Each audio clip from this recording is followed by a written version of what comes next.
Goddamn, we're just starting from there. Yeah. Oh, you're gonna You high, man? Because you out of your goddamn mind. We're starting at you. No, we're starting at High man. Yeah. Okay. It needs to happen, actually. Are you? Okay.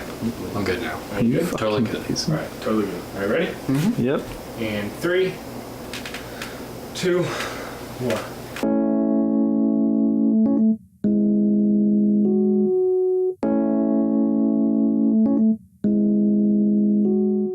My name is Joey Neff, and I served as writer, co-producer, co-director, general on-hand help for Paige Turner.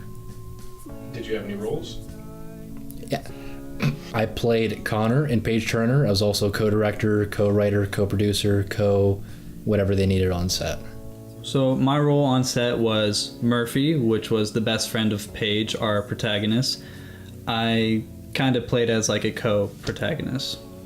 I wrote and directed Paige Turner, as well as played the semi-lead role of Turner. He is a drug-addicted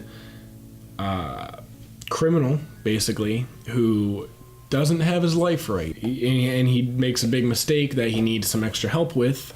And when he gets refusal for that help, he gets a little angry, goes on a little bit of a rampage, and does something, makes another mistake.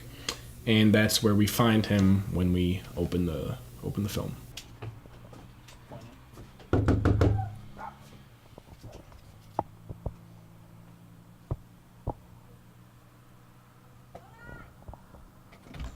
We're gonna put the dog back in the room, though. We don't let him sprint for the Sweet cat? Yeah. I actually remember the specific, like the exact day we came up with the idea. Me and Joey were sitting poolside at his apartment complex, and we were just trying to think of the next idea. And we came up with this idea of this girl who could read minds and stuff. Well, when we first started writing for Paige Turner, we wanted to kind of change our mindset from the more serious, dark aspects that we explored with Morgue. So we wanted to move somewhere a little more lighthearted, something that could be seen as kind of a comedy, which is what Paige Turner started as, mainly. She could only read minds when somebody was horny or like just kind of in the mood. And so a lot of the comedy was based off that.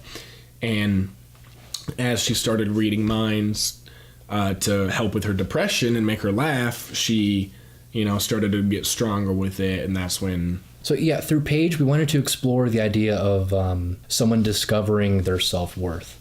In the beginning, Paige did not value herself or her abilities much at all, really, because of personal experiences that we go through in the film.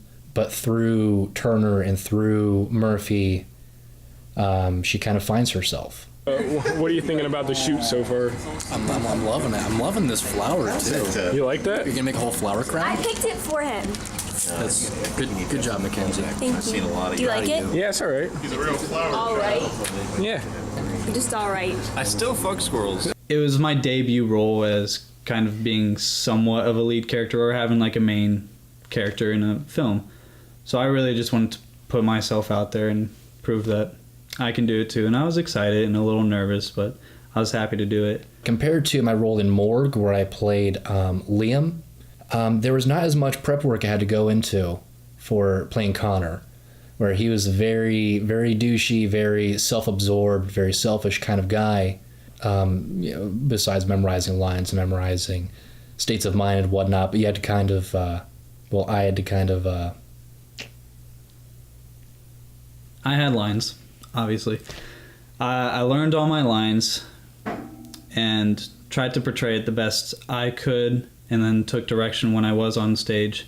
I'm gonna be honest, I didn't really prepare for the role, which is, I think, one of the multiple reasons as to why I failed. I was gonna play a drug addict, like a grimy criminal drug addict, so, I watched 8 Mile. Recording. I'm recording. We got Mac doing my makeup, making me look like a fucking meth addict, and she's doing this scab right here. Looks real nice right there. She's gonna finish this one up on my neck. This is like the time where I'm like healing, kind of like this is the epilogue where I'm like getting better. So I don't have that many meth scabs. I'm kind of healing up a little bit. So we're just gonna have these two, Are you putting more on you? but then we're gonna put a few on for the scene we're doing after this, where I'm in the prime of my youth buying some fucking drugs. Nothing I like more than buying drugs. Make that shit look real gross. I like it. Calm the fuck down. I can see my reflection in your glasses. Don't zoom in. Don't fucking zoom in. I see that shit. He fucks squirrels. Fuck squirrels. Wait, say it again? I can't hear you. I want that guy with the guitar. Fuck squirrels! It was different from Morgue in so many ways. I wrote it with somebody instead of alone in my dorm room, sad. The production for Paige Turner was a lot different from Morgue. I feel like we definitely filmed in a lot less days, whether that be because of other reasons. So it was bigger, the production was different, new people, different writing, like it was completely different, just completely, from head to toe. It's a lot different because I feel like this one needed a much bigger crew and multiple cameras and more hours during the day, different from Morgue. Whereas Morgue, we would have our filming day, we'd be done a little bit halfway through the day, whereas this one, it would take all day, if not from the morning till night. With the team we have, it's difficult to maintain the incline of motivation, the incline of energy the entire time. Because the way we produce things and are able to produce things is by, okay, we'll take this day next week, we'll hammer out this section that needs done. Next week we'll start working on, for example, something like storyboards. So we have like these brief but powerful periods of progress followed by long periods of nothing. And before filming, there was kind of a long period where we couldn't do anything. And I think a lot of people lost their energy. And it kind of showed in a lot of our performances. I just felt it didn't go to its full potential. We definitely had everything we needed, but we didn't stay on track with it or follow through with it as best as we could have. I think my favorite moment on set had to be the entire experience at Park. That was by far, I think, the funnest day, the funnest shots we put together. Mm-hmm. It was just such a fun environment being out at the park, and there were other people there, like, far off. They weren't, like, disturbing the scene, but it was just nice having, like, a kind of sense of, like, community on set. And there were even a couple boys there who were hanging out watching us film. There was a group of kids wanting to play basketball with us for a bit. So while they were setting up, like, all the camera angles and everything like that, I was playing basketball with them, and, like, we were having fun. I thought that was so cool, the way we were, like, kind of, like, these kids were inspired by what we were doing. And then by the end of it, we ended up just giving them the basketball. So, kids, if we're famous, you're welcome. So day 3 was arguably the worst day on set, arguably. That's the day it all went to shit, the day we kind of realized, fuck, you know? But it did hold some of my favorite memories, because I got to reconnect with Matt, one of my friends from when I was going to college, and there was this time, like, even before we called it quits, like, you know, we took a break to eat some pizza, and we all sat around the table, and we were just talking, goofing around, joking back and forth, and even though I was severely depressed, I just remembered laughing a lot with my friends, and I think that was a pretty good memory.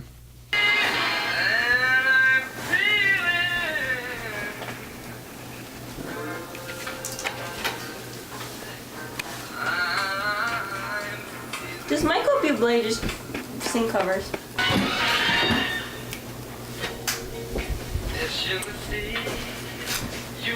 I am a dollar store Michael Bublé. Pay me. I like that.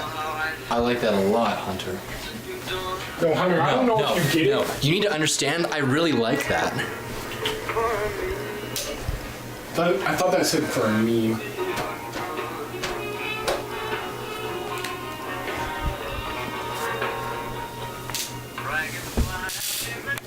I just kind of wanted to shake my head at people, and like some people for I just felt like they weren't trying, and there were other people where they were just distracted, and there were points where like I wanted to shake my head at myself because I was just like, oh, it'll do, it's fine, whatever, and like I just kept having that feeling of like, I don't want to do this, like, and whenever you do that on set as a director, whenever you're just saying I don't want to do this, not good. You don't want to ever say that.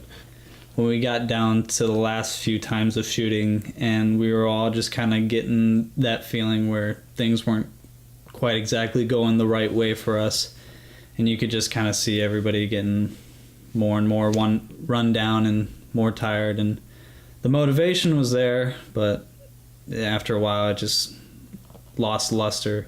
I didn't really feel the downs until that day of the climactic scene. Until we hit that point where we just knew we weren't going to be able to finish these important scenes in this very specific, hard-to-get location in the time frame that we had. You know, it wasn't until that point that we realized we just don't have the resources and the time right now for this kind of project. Oddly enough, I actually had doubts the first day. Day one, because I redecorated my bedroom, like my personal bedroom, to be Paige's bedroom, and you know, as soon as we started filming, it was a busy day. It was a long day. Lighting was not turning out the way I wanted it to, and I was like not fucked to fix it, and I was just kind of throwing my hands up and everything, and that was kind of when I realized, like, oh, I don't really want to do this. Like, I want to make sure it's good. I felt like we didn't have enough pre-production go into it, and we weren't as well prepared. And then seeing like the first few scenes, I was like, okay. I was like, let's see if we can work this out. And then the next couple days, I built myself up more and more, and I felt more and more motivation. Actually, the last day we filmed was when I was most motivated, but sadly it was too late. And then so day two, I started making it good. Like, I tried, but it just wasn't being good. And I was talking to one of the other guys on set, and he was telling me that he was having doubts too, and I was just like, maybe I'm not just being anxious. Maybe this is actually going real bad. I didn't ruin a thing for you. I didn't make you buy a damn thing. You took everything from me. I'm gonna take it back. Hey. You really bring friends for this? You're that big of a coward now? I think this project failed because this is arguably the most dynamic product we've ever attempted before. There are so many things behind camera work and lighting design and camera effects generally too. Like, the editing process behind this would have been the longest by far, you know. And as we experienced on set, it just became too big of a bite to chew at one time. You know what I mean?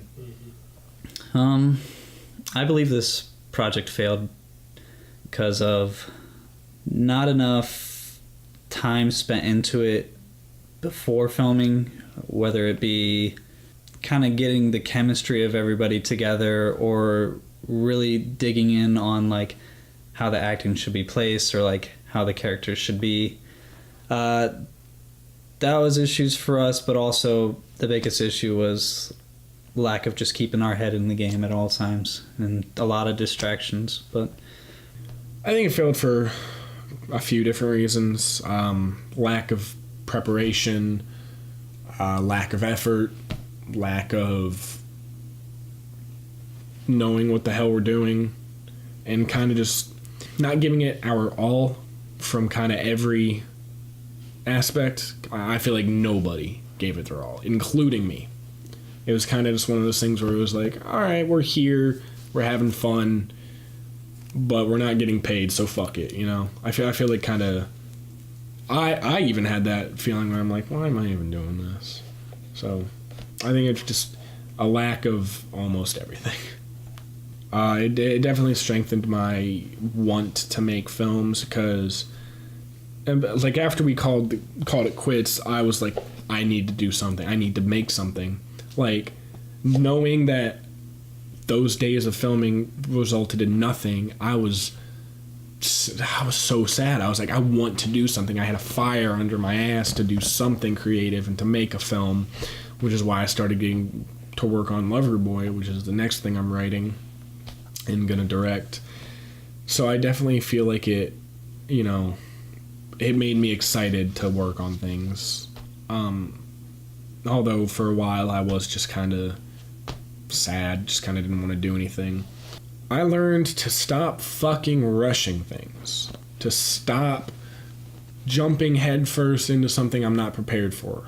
Because I'm, you know, with pretty much any project I've released, like, at least one aspect of it I have rushed or not even done. Like, there were shots in Paige Turner that weren't even storyboarded. Like, and, like, that's not good, especially for me, because I rely on storyboards, especially when I want to be as artistic and articulate with my cinematography as I do.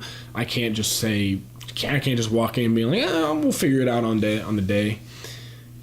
Just stop being lazy, stop rushing things, stop saying that'll do.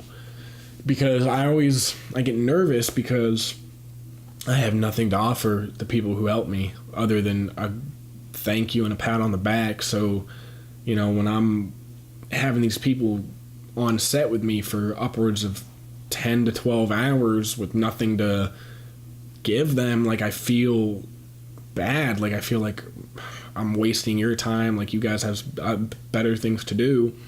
So I get in this mindset where I'm like, I don't want to keep them, whatever, it's fine. I don't want to make them do more than what they want to do. I don't want to stress them out. So, but the thing is, they tell me all the time is like they want to be there just as much as I do, and even though I believe them, it's hard to believe. It's to the point where I'm like, do you? You know? But I need to learn that, like, they're telling me the truth and that I am able to take the time I need to be as articulate and artistic with what I want, because, you know, every frame of painting, dude. So I gotta show that. Get the hell off my property, bro.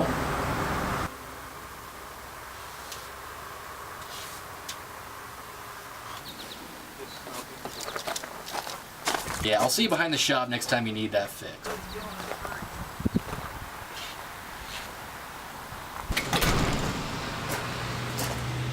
I do not think it was a waste one bit, because as small of a startup film crew we are, you know, there's a lot we've learned through this project and prior projects, and there's still plenty we have yet to learn, I'm sure, no doubt, you know.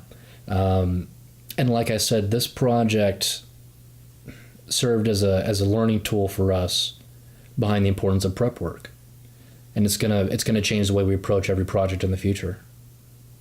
I'm a firm believer that nothing is ever a waste. There's a reason for everything, as cliche as that is. But I believe it's a huge learning experience, and I think us as a crew and like individuals learned a lot from it, and definitely we're going to capitalize on our next thing because of it.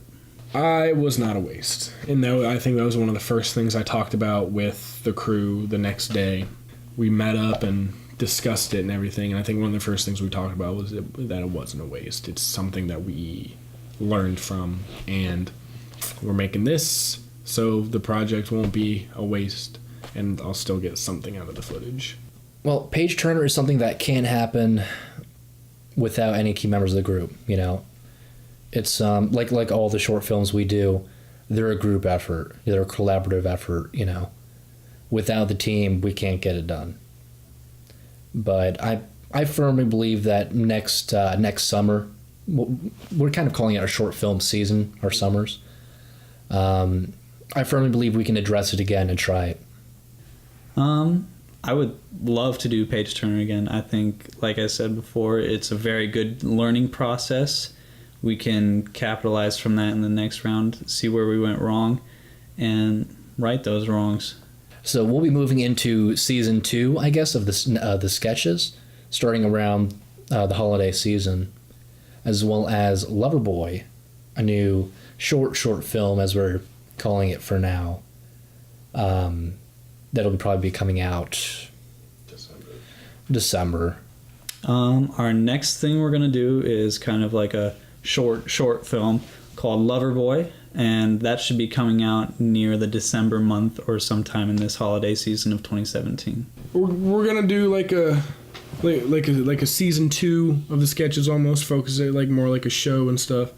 And then I'm working on Loverboy, which is gonna be my next short film directed by me, and it will hopefully be good. Okay, yeah. All right, do a little sign off. Say your name again, whatever you feel you need to throw out there. Any kind of final thoughts? Okay. And once again, I'm Joey for Paige Turner. Just want to thank you, everyone, for watching. All of our wonderful viewers, subscribers on YouTube, our families who supported us through this, our jobs who gave us the time off to do this shit. Nothing to show for it. But that's okay. You know, like I said before, we're learning. Hi, my name's Hunter from Broken Color Media. We filmed Paige Turner, and that's it. That's all you get. Did we film Paige Turner, though? Did we? It's kinda. Nice. All right. Is there anything you want me to redo or re-answer? Nope. I want it natural and cute. Okay. I'm Jarod and this has been my biggest failure ever. And I'm excited to learn from it and do shit in the future. So thanks for watching. Don't stop watching. We'll look out for Loverboy. December 20th. Hopefully. Maybe. Who knows? Just came up with that just now. Well put. Thank you.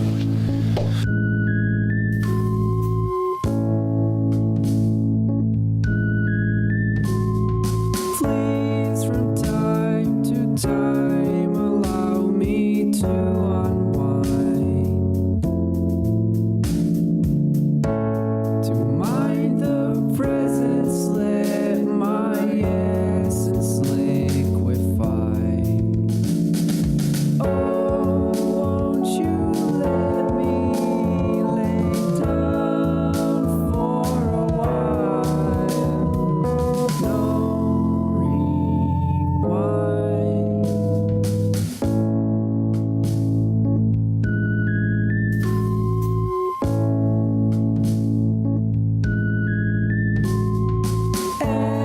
Agitated neural networks cry, well so dry. Breathe, take it in slow. There is so long of this left to go.